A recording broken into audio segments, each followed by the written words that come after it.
वो जो कहते हैं ना, छुप छुप कर अश्रु बहाने वालों, मोती व्यर्थ गंवाने वालों, कुछ सपनों के खो जाने से जीवन नहीं मरा करता है, जीवन नहीं मरा करता है।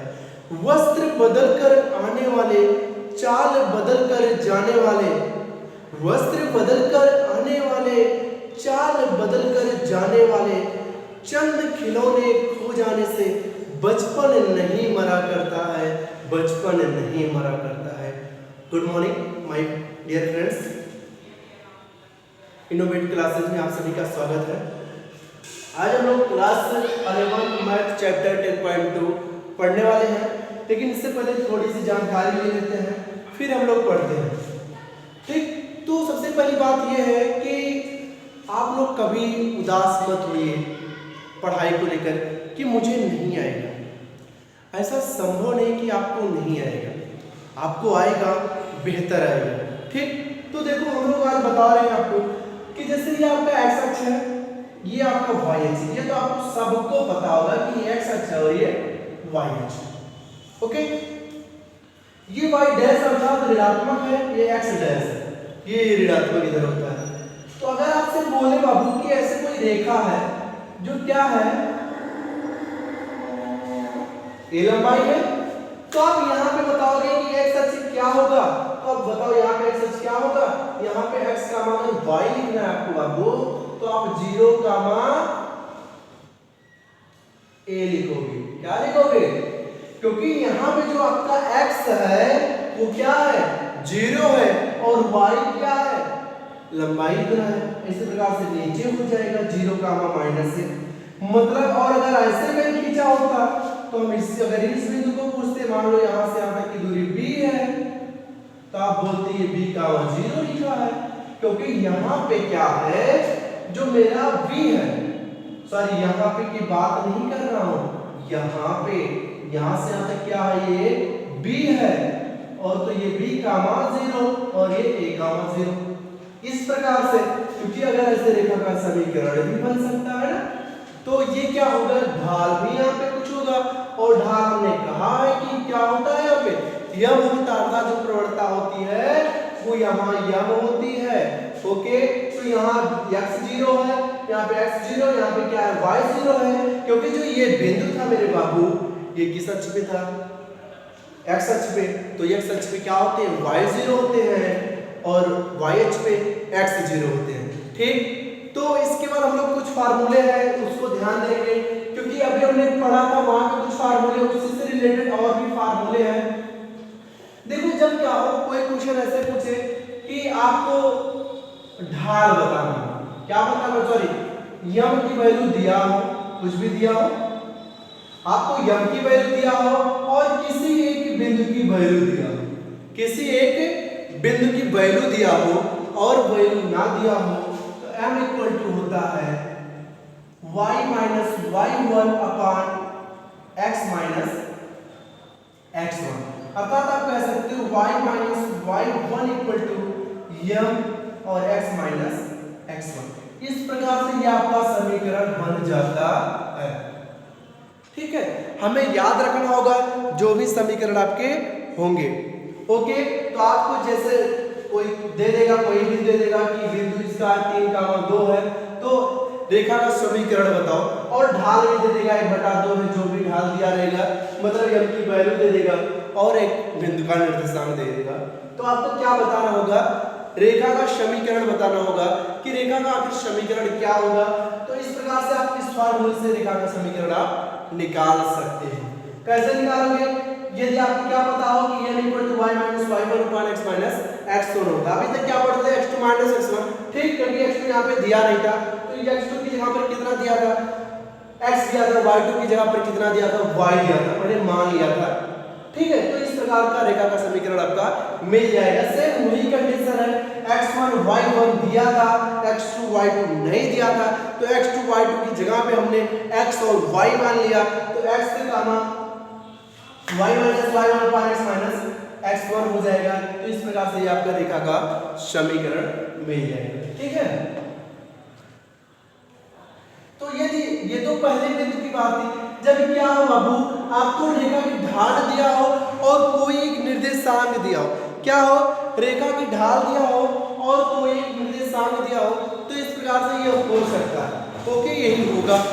यदि आपको क्या हो कि दो बिंदुएं दी हो, मतलब दोनों बिंदुओं का निर्देशांक दिया हो, मान लो एक बिंदु ये है, एक बिंदु ये है, मान लो ये क्या है आपका, कुछ भी दिया हो, x1 y1, ये दिया x2 y2, ऐसे कुछ भी दिया हो निर्देशांक, अंकों में दिया रखा है, मैं आपको समझाने के लिए कर रहा हूं।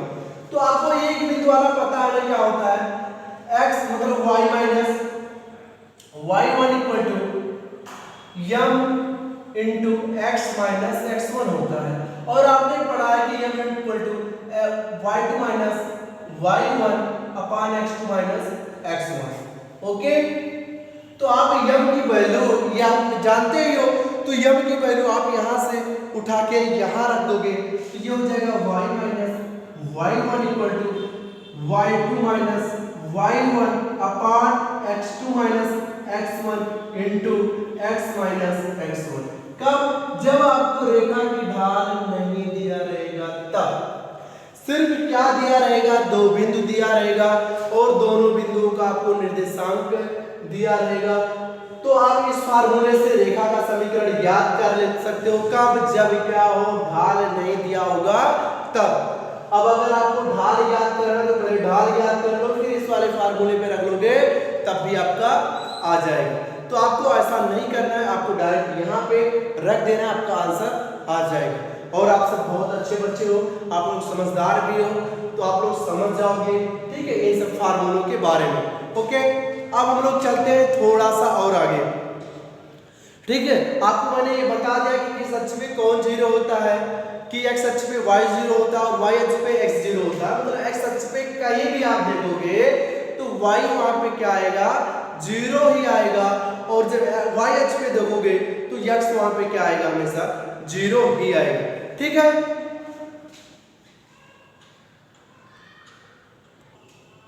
ठीक, तो इस प्रकार से हम इन दोनों उदाहरणों पे एक एक सवाल हल कर लेते हैं। जैसे दिया -2, 3 से जाने वाली रेखा की ढाल 4 है, रेखा की ढाल 4 की रेखा का समीकरण याद करो। तो देखो यहां से दिया है आपको, सवाल नंबर 1 है आपका, x1 दिया है -2, y1 दिया है 3 और m दिया है आपका 4। तब रेखा का समीकरण क्या होता है, तब रेखा का समीकरण जो होता है वो हमने अभी अभी बताया है कि y माइनस y1 बराबर m into x minus x1। Okay, तो y की वैल्यू नहीं है, y1 की वैल्यू कितना है, 3 है, ओके, बराबर, और ये x की वैल्यू -2 है, और m इंटू x, और ये माइनस और ये -2, तो इस प्रकार से y minus 3 equal to m और ये x प्लस 2 हो जाएगा। अब आपको m की वैल्यू पता है, m की वैल्यू 4 है, आप यहीं पे रख दो, तो y minus 3 equal to 4x plus 4 गुना 8। अब क्या करोगे, आप सबको एक साइड कर सकते हो, ओके।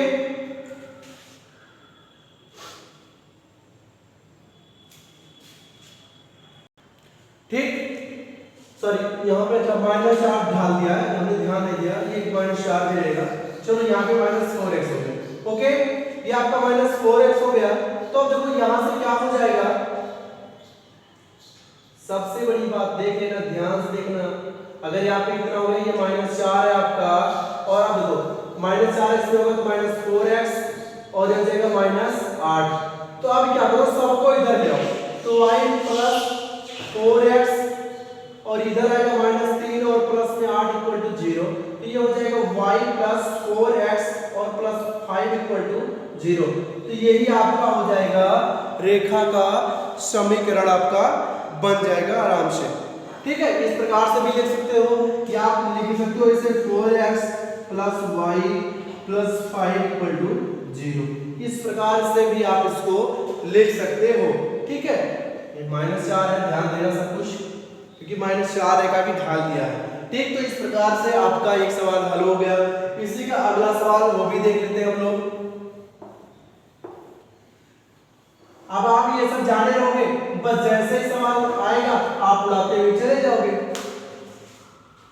ठीक, अब क्या है जो सवाल नंबर 2 क्या है, बिंदुओं, दो बिंदुओं की बात दिया है।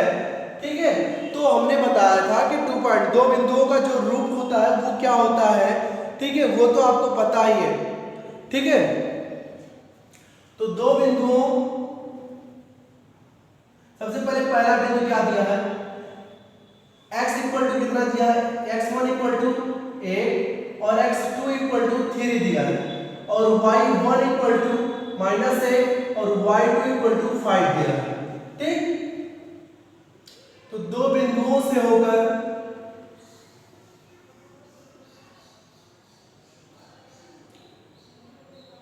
जाने वाली रेखा का समीकरण, अभी आपको बताया कि y minus y1 equal to y2 minus y1 upon x2 minus x1 equal to x minus x1, यही होता है। आप क्या कर लो, इसमें जितने भी वैल्यू दिए गए हैं आप उसको पुट कर दो, तो y की वैल्यू नहीं, y माइनस y1 की वैल्यू दिया गया है -1, और जब -1 रखोगे तो ये +1 हो जाएगा, इक्वल टू y2 की वैल्यू दिया है 5 और y1 की वैल्यू माइनस, तो ये माइनस और ये माइनस +1 अपॉन x2 की वैल्यू दिया है 3, x1 की वैल्यू दिया है 1। ओके, ये हो जाए गुणे में x माइनस और ये -1 है। ओके, इस प्रकार से तो y + 1 इक्वल टू 5 1 6 बटा 3 में से के 2 और ये क्वेश्चन में x - 1। ओके, 2 3 6, तो ये हो जाए y +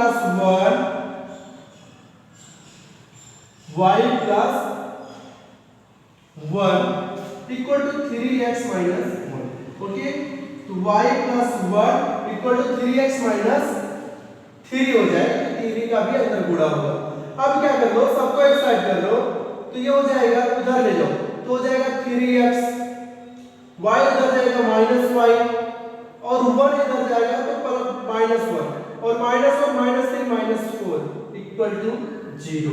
तो इस प्रकार से आपका जो रेखा का समीकरण निकल के आया वो क्या निकल के आया, 3x - y - 4 बराबर 0। एक तो ये आ जाएगा जब आप सभी को उधर लेकर जाओगे, और अगर सभी को इधर लाओगे बाबू तो y -3x और -3 इधर आएगा तो प्लस हो जाएगा +4। एक आपका ऐसे आ जाएगा, मतलब वहां y -3x + 4 = 0, और आप लिख सकते हो -3x और इसके बाद -3x + y + 4 = 0। कहने का मतलब है आप इसमें जब माइनस कॉमन ले लोगे तो माइनस आगे हो जाएगा, ये सब प्लस हो जाएंगे = 0। इस प्रकार से भी आप कर सकते हो, तो चाहे जो लिखोगे आपका दोनों ही सही रहेगा। ओके, तो अब इसको मिटा दे रहे हैं, मैं उम्मीद करता हूं आपको समझ में आ भी रहा होगा, तो आप लोग स्क्रीनशॉट इसका ले लीजिए।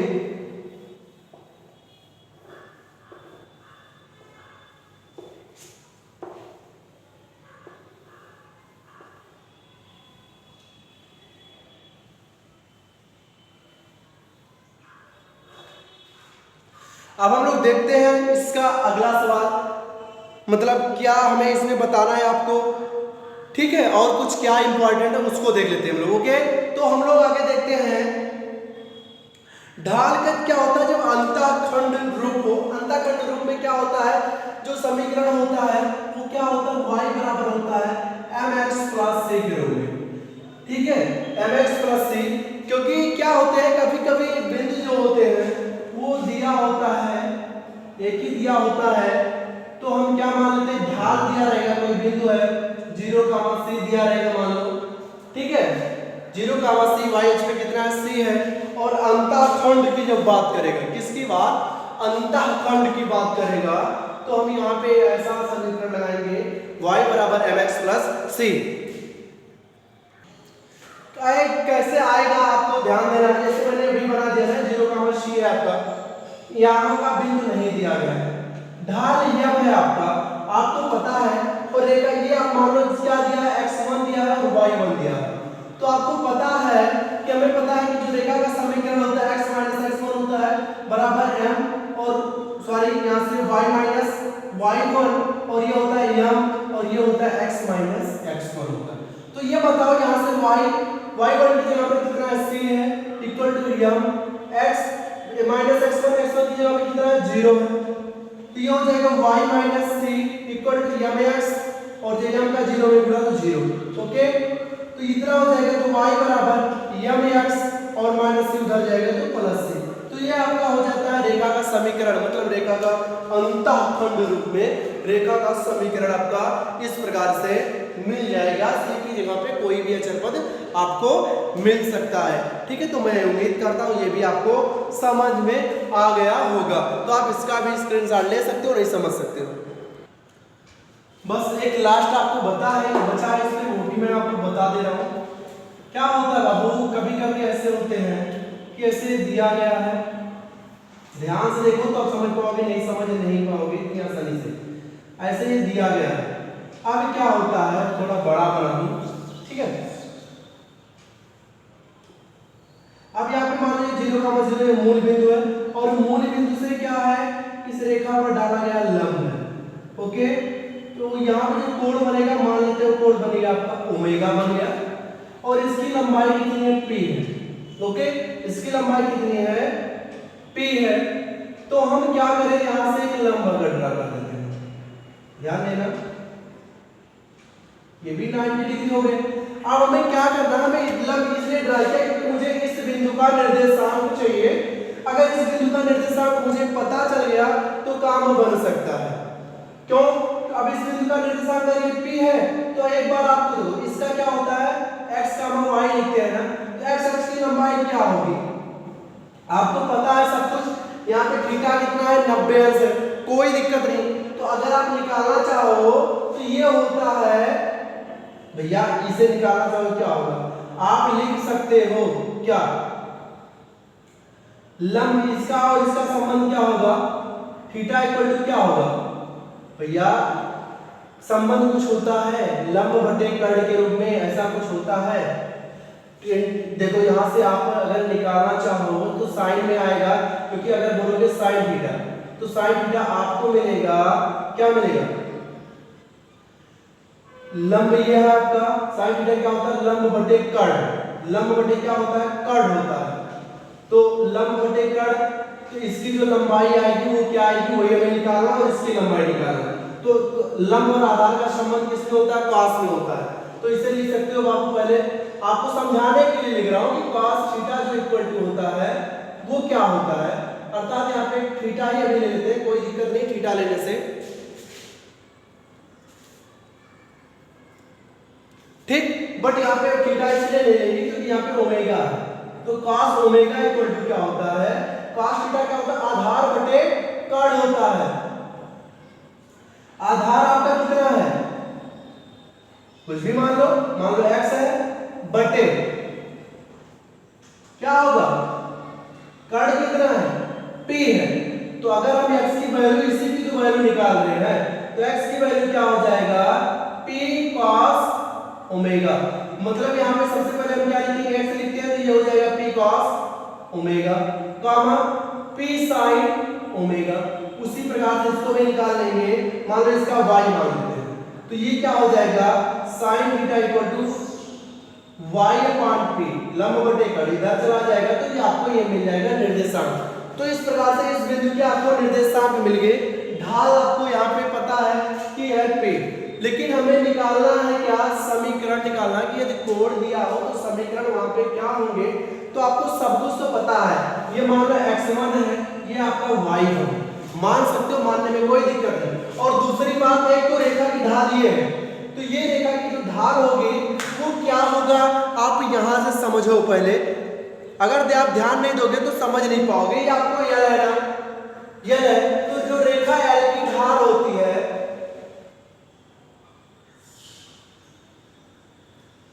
वो -1 अपान ये मान लो a है ये o है, o a की ढाल क्या होता है, क्या होता है -1 अपान o a की ढाल।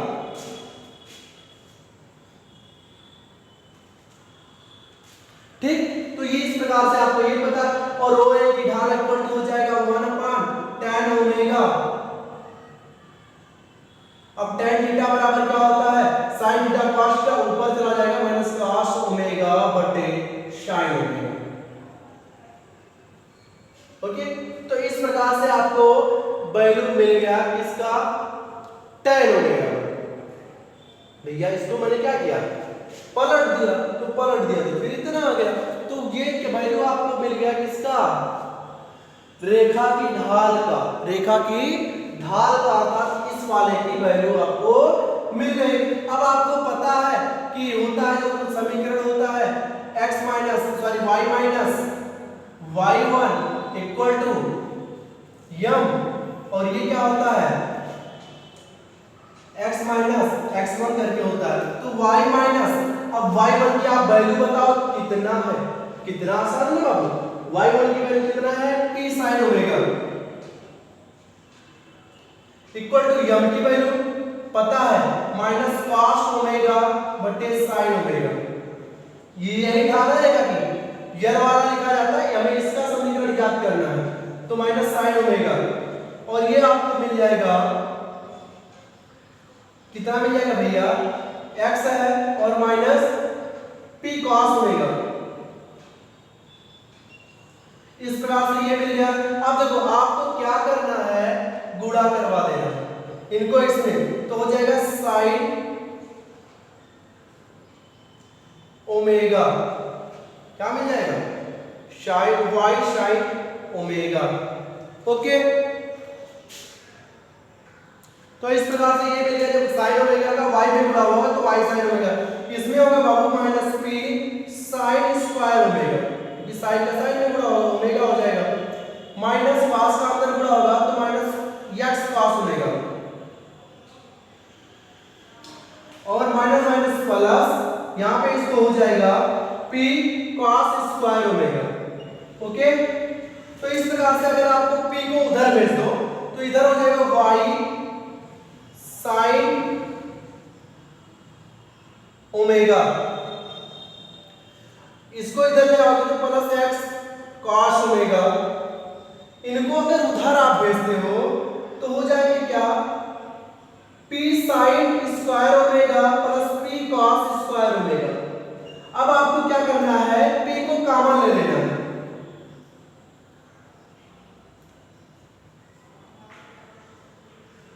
तो p कॉमन लोगे तो हो जाएगा sin square omega plus cos square omega. अब आपको पता है, क्या पता है कि sin square theta plus cos square theta होता है किसके, एक के होता है। तो आपको आप इसको पहले भी लिख सकते हो, कोई दिक्कत नहीं, तो आप लिख लो, नहीं लिखो तब भी कोई दिक्कत नहीं, cos omega plus y sin omega equal to p, क्योंकि इसकी वैल्यू क्या होती है, एक होती है। तो इस प्रकार जब लांबिक रूप में हो बाबू, तो आपका जो रूल होगा वो x cos omega plus y sin omega equal to 1 के बराबर होगा। मतलब आपको मैंने प्रूफ करवाया है, बट आपको प्रूफ करने के लिए नहीं आएगा, आपको सिर्फ क्या करना है, इसी फार्मूले को याद रखना है। अगर ये आपका फार्मूला याद रहेगा तो कोई दिक्कत आपको नहीं होने वाली है। ठीक है, अब हम अगले वीडियो में मिलेंगे इसके क्वेश्चन आंसर के साथ। ठीक, तब तक के लिए धन्यवाद आप सभी को, वीडियो को देखते रहिए, आगे बढ़ाते रहिए।